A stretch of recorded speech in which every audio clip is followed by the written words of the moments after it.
ओम शांति। आज 5 नवंबर 2022। आज की श्रेयवाणी की मुख्य पंक्तियाँ हैं।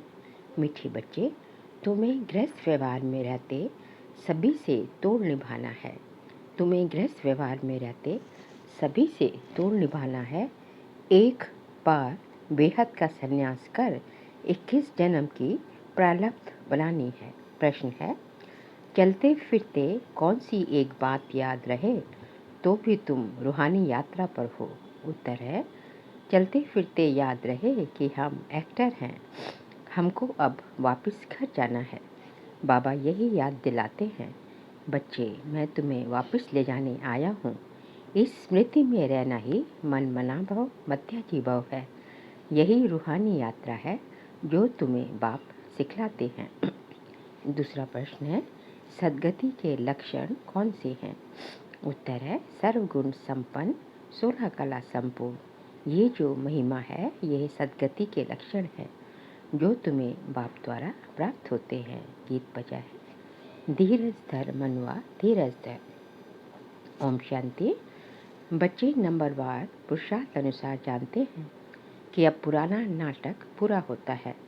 दुख के दिन बाकी कुछ घड़ियां हैं और फिर सदा सुख ही सुख होगा। जब सुख का पता पड़ता है तब समझ जाते हैं कि ये दुख धाम है।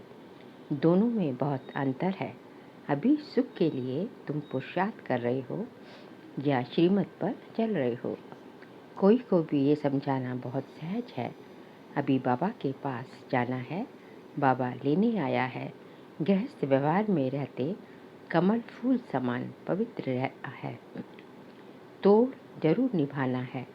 अगर तोड़ ना निभाया तो जैसे सन्यासियों मिसल हो गए। जो तोड़ नहीं निभाते हैं उनको निवृत्ति मार्ग या हठयोग कहा जाता है। अभी भगवान राजयोग सिखलाते हैं जो हम सीखते हैं। भारत का धर्मशास्त्र है गीता। उन्हों को जन्म बाय जन्म संन्यास करना पड़ता है। किनको? गृहस्थियों को। तुम गृहस्थ व्यवहार में रहते एक बार संन्यास करते हो, फिर 21 जन्म उनकी प्रारब्ध पाते हो। हम गृहस्थ व्यवहार में रहते इस पूरी पुरानी दुनिया का मन बुद्धि से संन्यास करते हैं। बाकी सब काम तो करने हैं, लेकिन उसमें अपनी रगें नहीं डालनी है। उन्हों का है हद का संन्यास, तुम्हारा है बेहद का संन्यास। तुम्हारे राजयोग का तो बहुत गायन है। भगवान ने राजयोग सिखाया था। भगवान ऊंचे ते ऊंचे को ही कहा जाता है। श्री कृष्ण भगवान हो न सके। बेहद का बाप है ही निराकार।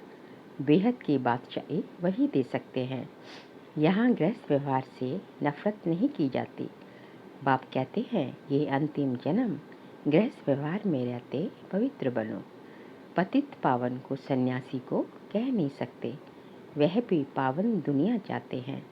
वह दुनिया है एक जिसके लिए पतित पावन बाप को बुलाते हैं। जबकि वह गृहस्थ व्यवहार में ही नहीं है तो देवताओं को भी नहीं मानेंगे। वह कभी राजयोग सिखला न सके, ना बाप कभी हठयोग सिखला सके। ये समझने की बातें हैं। अब दिल्ली में वर्ल्ड कॉन्फ्रेंस होती है।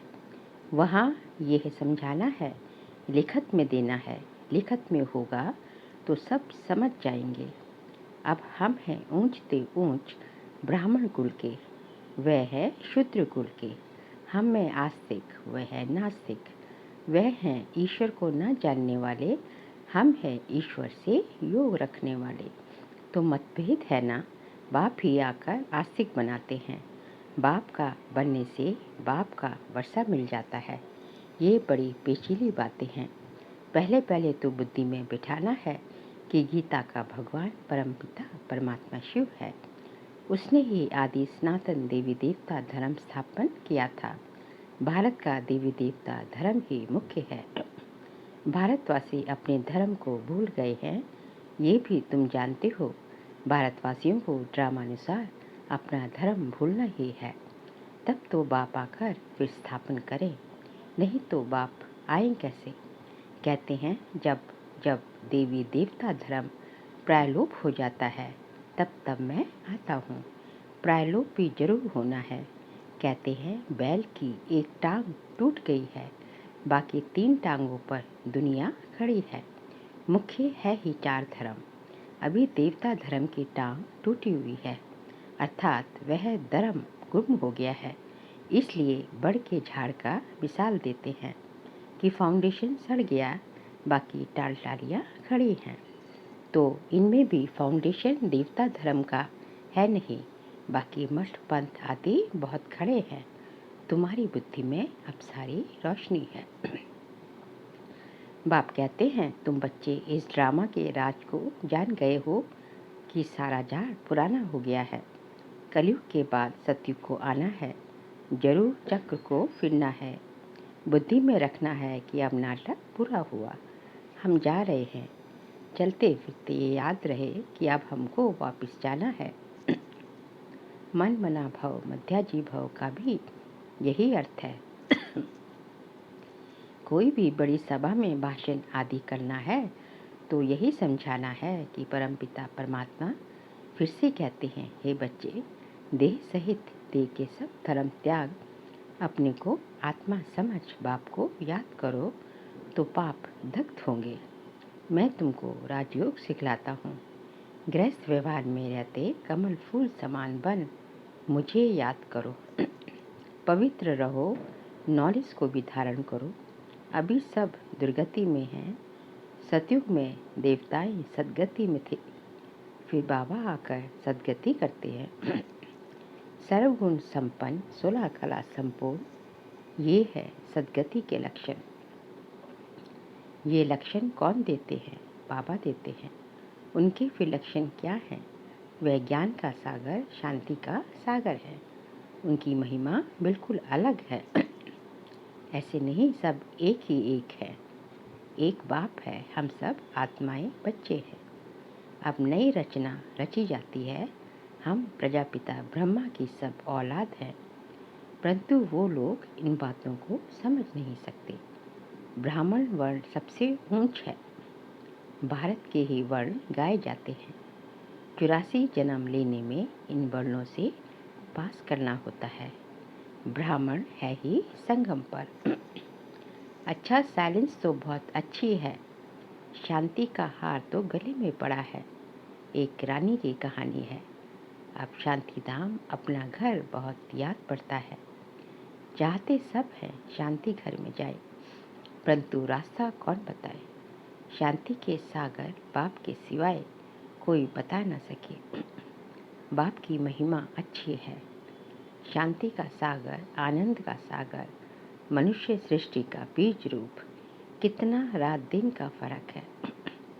कृष्ण को सृष्टि का बीज रूप कह न सके।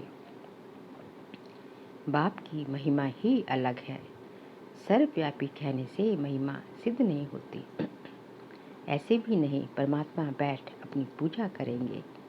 परमात्मा सदैव पूज्य है, वह कभी पुजारी नहीं बनता। ऊपर से जो भी आते हैं वे पूज्य से पुजारी बनते हैं। पॉइंट्स बहुत हैं। अब देखो, आते तो कितने ढेर हैं, परंतु निकलते कोटों में कोई है, क्योंकि मंजिल ऊंची है। प्रजा तो ढेर बनती रहेगी, परंतु कोटों में कोई माला का दाना बनते हैं। नारद का मिसाल है ना।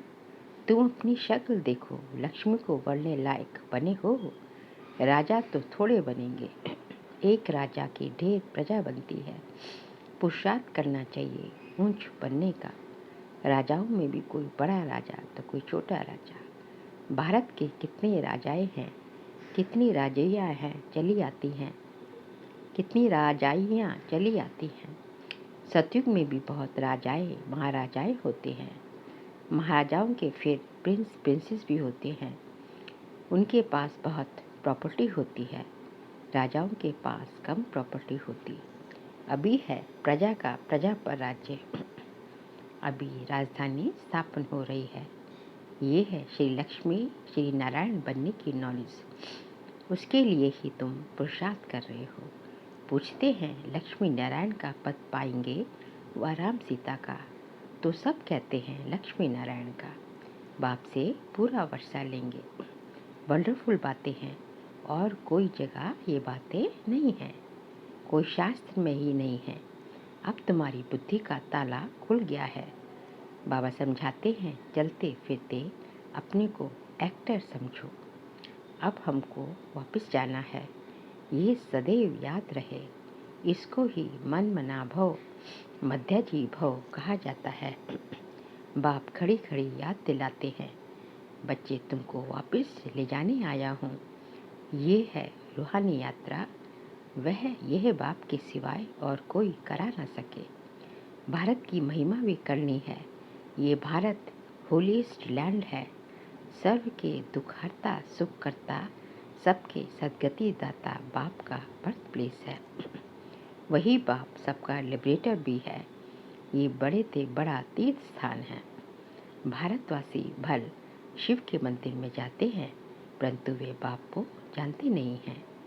गांधी को जानते हैं, समझते हैं वे बहुत अच्छा था, इसलिए उन पर जाकर फूल चढ़ाते हैं, लाखों खर्चा करते हैं। अब इस समय है उन्हों का राज्य, जो चाहे सो कर सकते हैं। ये तो बाप बैठ गुप्त धर्म की स्थापना करते हैं। भारत में पहले देवताओं का राज्य था। दिखाते हैं असुरों और देवताओं की लड़ाई लगी, परंतु ऐसी बात है नहीं। यहाँ युद्ध के मैदान में माया पर जीत पाई जाती है। माया पर जीत तो जरूर सर्वशक्तिवान बाप ही पहनाएंगे। बाप ही रावण राज्य से छुड़ाए राम राज्य की स्थापना कर रहे हैं। बाकी वहाँ लड़ाई आदि की बात होती नहीं। अभी देखो मनुष्यों में शक्तिवान क्रिश्चियन लोग हैं, वह सब पर जीत पहन सकते हैं, परंतु वे विश्व का मालिक बने ये कायदा नहीं है। इस राज को तुम ही जानते हो। इस समय सर्वशक्तिमान राजधानी क्रिश्चियन की है, नहीं तो उन्हों की संख्या सबसे कम होनी चाहिए, क्योंकि लास्ट में आए हैं। परंतु तीनों धर्मों में ये सबसे तीखा है, सबको हाथ में कर बैठे हैं। ये भी ड्रामा बना हुआ है। इन द्वारा ही फिर हमको राजधानी मिलनी है। कहानी भी है, दो बंदर लड़े, माखन तीसरे को मिल जाता है। वह आपस में लड़ते हैं, माखन भारतवासियों को मिल जाता है। कहानी तो पाई पैसे की है, अर्थ कितना बड़ा है। मनुष्य एक्टर होते भी ड्रामा को नहीं जानते, इस ज्ञान को समझते फिर भी गरीब है। साहूकार लोग कुछ भी नहीं समझते। गरीब निवास पतित पावन बाप ही गाया हुआ है। अब प्रैक्टिकल में पाठ बजा रहे हैं। बड़ी बड़ी सभाओं में तुमको समझाना है। विवेक कहता है कि धीरे धीरे वाह निकलेगी, लास्ट मोमेंट में डंका बजना है। अभी तो बच्चों पर ग्रहचारी बैठती रहती है, लाइन क्लियर नहीं है, विघ्न पढ़ते रहते हैं। जितना जितना पुरुषार्थ करेंगे उतनी ऊंच प्राप्ति मिलेगी।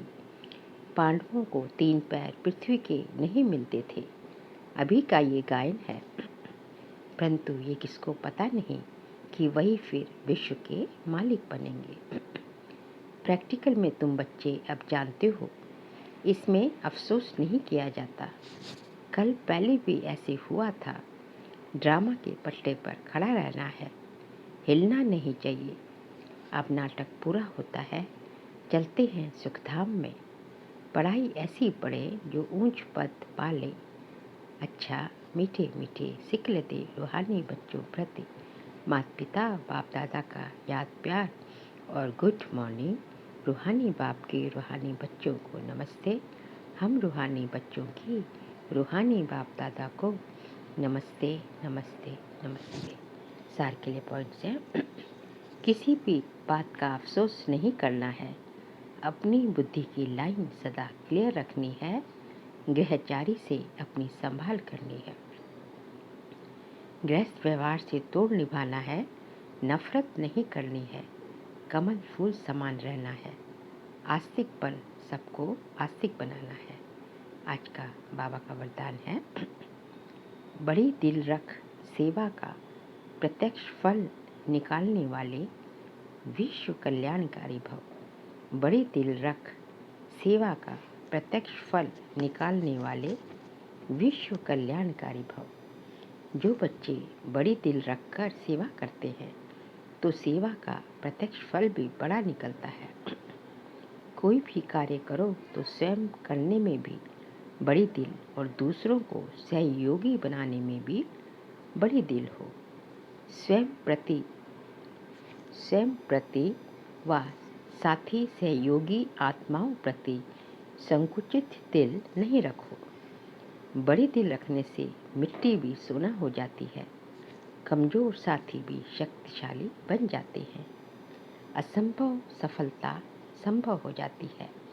इसके लिए मैं की बलि चढ़ा दो तो बड़ी दिल वाले विश्व कल्याणकारी बन जाएंगे। आज का बाबा का स्लोगन है, कारण को निवारण में परिवर्तन करना ही शुभ चिंतक बनना है।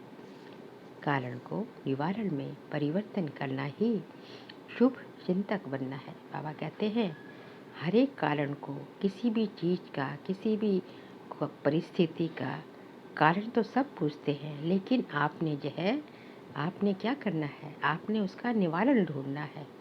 आपने उसका सोल्यूशन ढूंढना है। सोल्यूशन ओरिएंटेड बन जाएंगे तो इसी को कहा जाता है, किसी भी प्रॉब्लम का सोल्यूशन ढूंढो तो आप सबके शुभ चिंतक बनी जाएंगे। अब आगे मातेश्वरी जी के अनमोल महावाक्य हैं, तुम मात पिता हम बालक तेरे, तुम्हारी कृपा से सुख घनेरे। अभी महिमा किसके लिए गाई हुई है?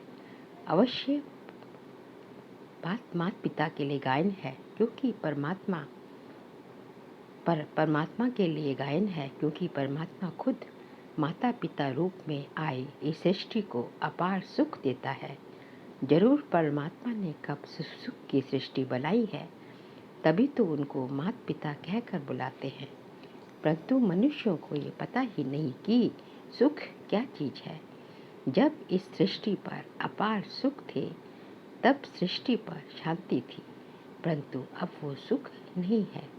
अब मनुष्य को ये चाहना उठती अवश्य है कि वो सुख हमें चाहिए। फिर कोई धन पदार्थ मांगते तो कोई बच्चे मांगते, कोई तो फिर ऐसे भी मांगते कि हम पतिव्रता नारी बने। हर एक की चाहना तो सुख की ही रहती है ना। तो परमात्मा भी कोई समय उनकी आश अवश्य पूर्ण करेंगे। तो सतयुग के समय जब सृष्टि पर स्वर्ग है तो वहाँ सदा सुख है, जहाँ स्त्री कभी विधवा नहीं बनती।